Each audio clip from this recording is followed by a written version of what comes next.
দেশের বিভিন্ন জায়গায় এনআইডি কার্ড নিয়ে, মোবাইল নাম্বার নিয়ে মা বোনদেরকে বিভ্রান্ত করছে একটি দল। দেখেছেন? একটি দল বিভিন্ন ভাবে বিভ্রান্ত করছে।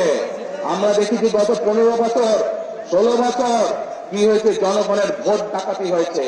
এখন এই দেশে এখন বর্তমানে আরেকটি রাজনৈতিক দল তারা এই ষড়যন্ত্রে লিপ্ত হয়েছে। এইখানে আজকে যারা উপস্থিত আছেন আপনাদের কাছে আমি বিনীত অনুরোধ করব এবং আপনাদের মাধ্যমে এই পুরো জেলার 4টি নির্বাচনী এলাকার যত ভাই বোন মুরব্বী আছেন, যারা ভোটার আছেন, সকলকে আমি অনুরোধ করব অত্যন্ত সতর্ক থাকার জন্য, সজাগ থাকার জন্য।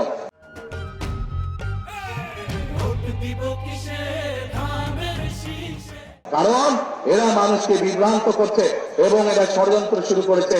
পত্রিকায় পড়েছি আমরা, সোশ্যাল মিডিয়াতে, সামাজিক যোগাযোগ মাধ্যমে রেখেছি যে ব্যালট পেপার তারা গায়েব করে দিচ্ছে, সব ব্যালট পেপার নিজেদের কবজায় নিয়েছে, অর্থাৎ আবার ভোট চুরির প্রক্রিয়া তারা শুরু করেছে। দেখেছেন আপনারা? এই সংবাদ দেখেছেন? কি ভাই যে রাস্তার উপর দাঁড়িয়েছে, দেখেছেন আপনারা?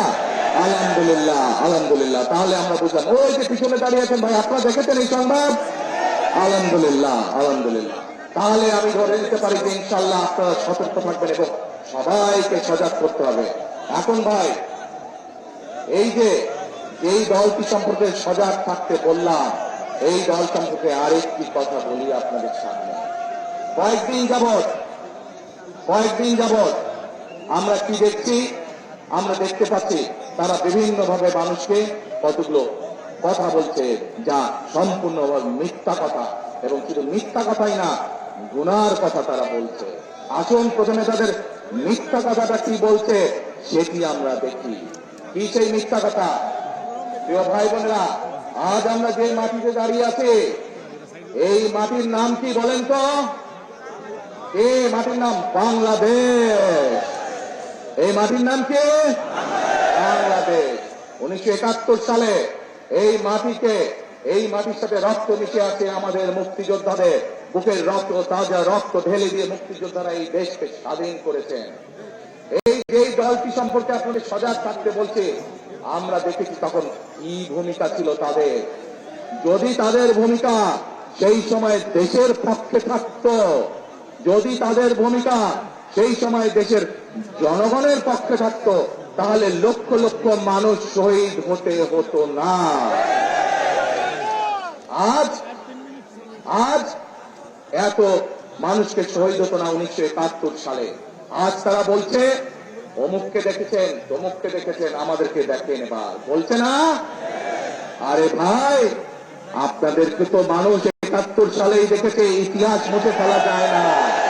71 সালে মানুষ দেখেছে আপনারা কিভাবে দেশের বিপক্ষে অবস্থান নিয়েছেন, তারপরে লক্ষ লক্ষ মা বোনের সম্মানহানি হয়েছে।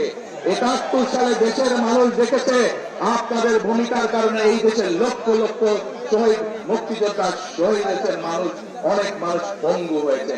তাই আপনাদেরকে আমরা আরো 50 বছর আগে দেখে ফেলেছি আপনাদের ভূমিকা কি। প্রিয় ভাই বোনেরা, আসেন এবার আমরা দেখছি এই কথাগুলো যখন তাদের বের হয়ে যাচ্ছে, মানুষ যখন বুঝতে পারছে যে তারা বিভ্রান্ত ছড়াচ্ছে, তারা দেশের মানুষের মধ্যে বিভ্রান্ত ছড়াচ্ছে, এইটা যখন মানুষ বুঝতে পারছে এবং এটা যখন তারাও বুঝতে পারছে যে মানুষ তাদের চালাকি, তাদের ষড়যন্ত্র ধরে ফেলেছে, তখন তারা সরকারকে গিয়ে বলছে নিরাপত্তা দিতে হবে, প্রটোকল দিতে হবে। আজ এইখানে এই মঞ্চে দাঁড়িয়ে আমি সরকারকে অনুরোধ করব, এই অন্তর্বর্তীকালীন সরকারকে অনুরোধ করব, অন্তর্বর্তীকালীন সরকারের যারা প্রধান আছেন বা সকলকে অনুরোধ করব, তাদেরকে যেই প্রটোকল দিয়েছেন, আমাদেরকে যেই নিরাপত্তা দিয়েছেন, আমরা আপনাদের অনুরোধ জানাচ্ছি সরকারকে, বিএনপির পক্ষ থেকে, লাখো জনতার পক্ষ থেকে তাদের প্রটোকল দরকারের 3 ডবল করে দেন। কারণ তারা মানুষকে বিভ্রান্ত করছে এবং মানুষ এটা জানতে পেরে মানুষ তাদের উপরে ক্ষিপ্ত হচ্ছে। আমরা চাই না মানুষ ক্ষিপ্ত হয়ে মানুষ কিছু করে বসুক তাদেরকে। সেই জন্য সরকারের কাছে অনুরোধ থাকবে তাদের প্রটোকল 3 গুণ বাড়িয়ে দেন, যা বিএনপি 3 গুণ বাড়িয়ে দেন তাদের প্রটোকল।